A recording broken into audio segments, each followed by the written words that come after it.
नमस्कार बंधुरा आज के एक रेसिपि करब पुई शाकेर। আমি পুঁই শাক কেটে নিয়েছি, একটু আলু কেটে নিয়েছি, একটু কুমড়ো কেটে নিয়েছি। এই পুঁই শাকটাকে আমি রান্না করব রুই মাছের মাথা দিয়ে। মাছটা আমি মাথাটা পরিষ্কার করে ধুয়ে নিয়ে আসছি। যাক আমি রান্নাটা শুরু করি, আপনারা দেখতে থাকুন। আমি গ্যাসে কড়াই বসিয়ে দিয়েছি। সর্বপ্রথমে মাছের মাথাটাকে ভেজে নেব।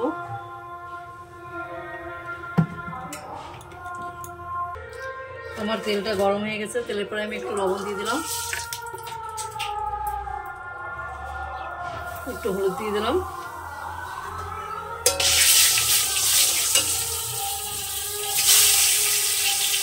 মাছের মাথাটাকে ভেজে নেব। মাছের মাথাটাকে সুন্দর করে ভেজে নেব।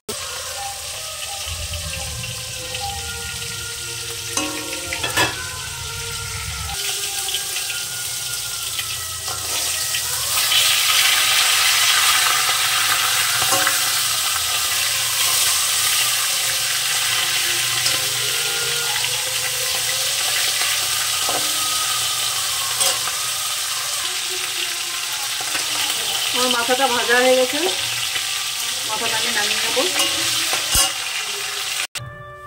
এই তেলের মধ্যে আমি আলু কটাকে একটু ভেজে নেব।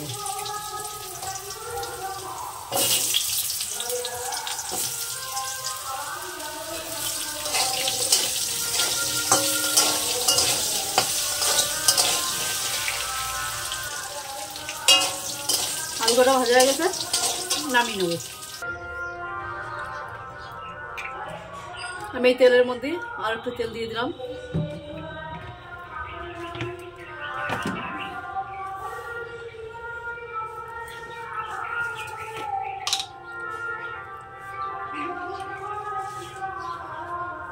ফোড়নে দিলাম কটা রাঁধুনি, একটু রসুন কুচি,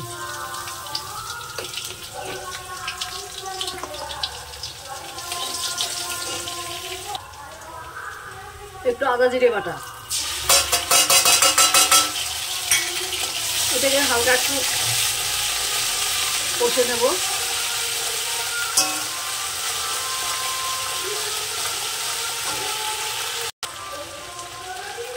টমেটো কাঁচা লঙ্কা,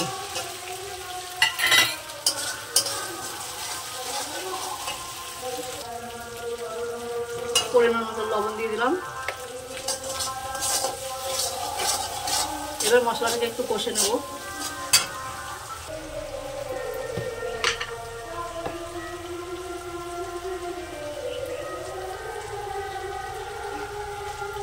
পরিমাণ মতন হলুদ দিয়ে দিলাম।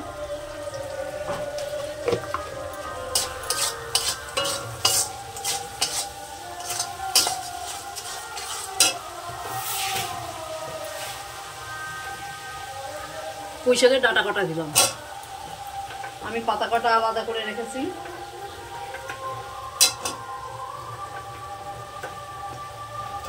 এবার একটু কষে নেব। আমি ডাঁটা কাটা হালকা করে কষে নিয়েছি। এবার দিয়ে দেবো আমি ভেজে রাখা আলু কটা।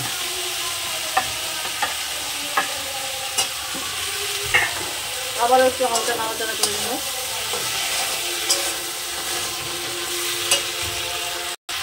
আলু কটা দিয়ে হালকা নাড়াচাড়া দিয়ে নিয়েছি। এবার মাছের মাথাটা দিয়ে দিলাম।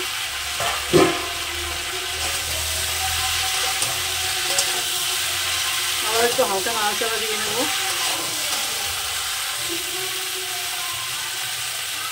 কুমড়ো কটা দিয়ে দিলাম।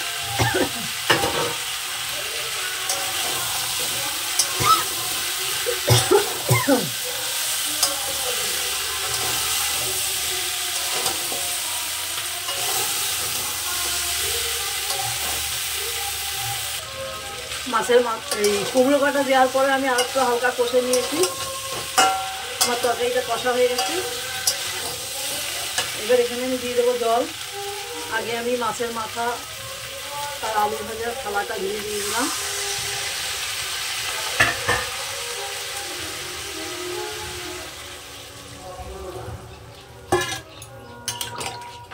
এবার তরকারিটা আমি সুন্দর করে ফুটিয়ে নেব।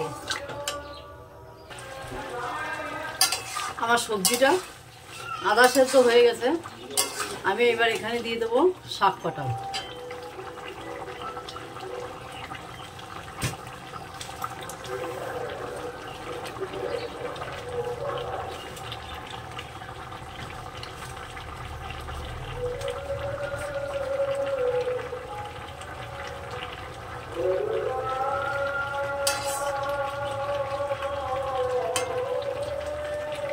শাক কাটা দিয়ে আমি আবার ফুটিয়ে নেব।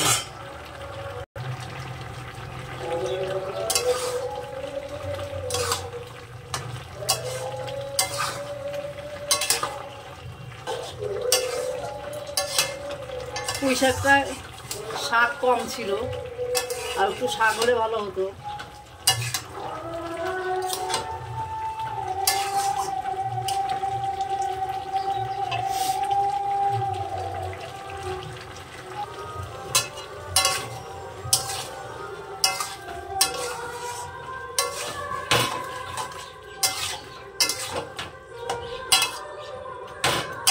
মাথাগুলো একটু ভেঙে দেবো।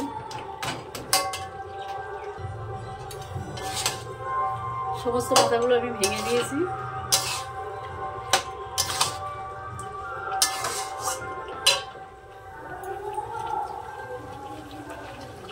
সামান্য একটু পোস্ত আর সর্ষে বাটা, এবার এটা দিয়ে দেবো।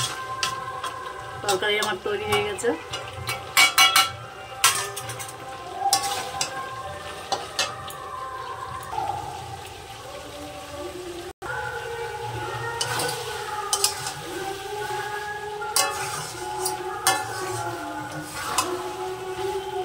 তরকারি হয়ে গেছে, তরকারিটা এবার নামিয়ে নেব।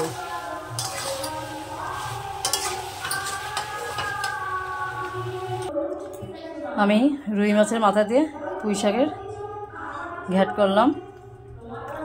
আপনারা বাড়িতে এভাবে করে খাবেন, খুব সুন্দর লাগে।